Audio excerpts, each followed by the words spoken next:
Well, this is going to be chapter 22, inequalities. And we're going to start with obviously 22a. And within that, first thing we're going to do is talk about what's called interval notation.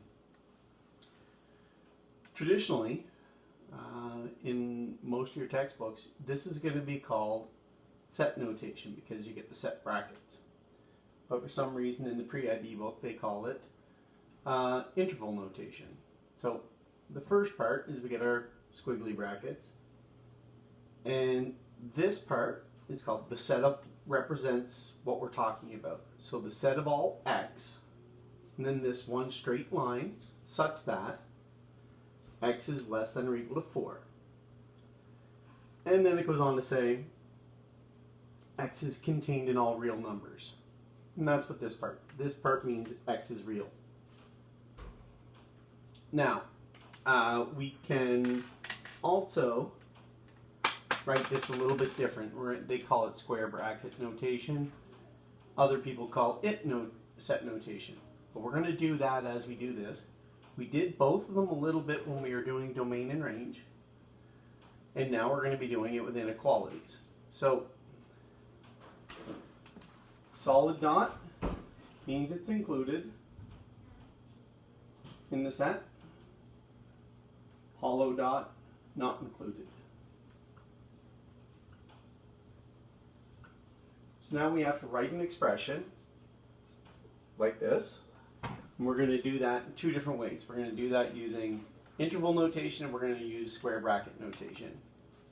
So, -2 is included in the set. 3 isn't.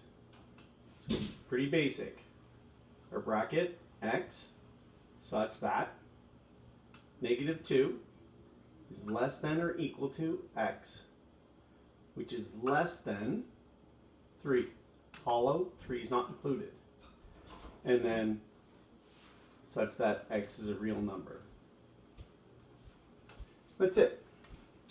Now, if you're going to do this with square bracket notation, if the bracket opens to it, it's included. So the square bracket notation would just be this.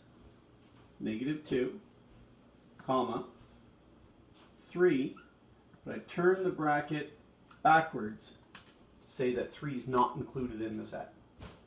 So that's square bracket notation. You'll also see it using square and round brackets. -2, 3, round bracket, not included.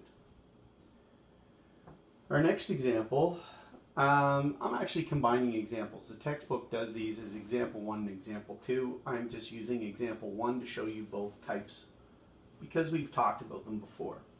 Now in this case, there's nothing in between. So we have to write this separately. And with that, it changes how things look.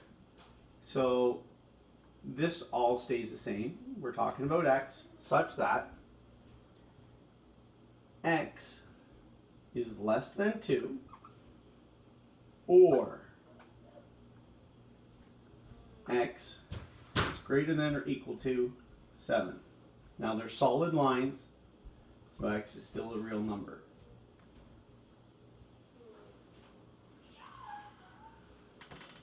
So this gets weird because with square bracket notation or square and round bracket notation, this would become round -∞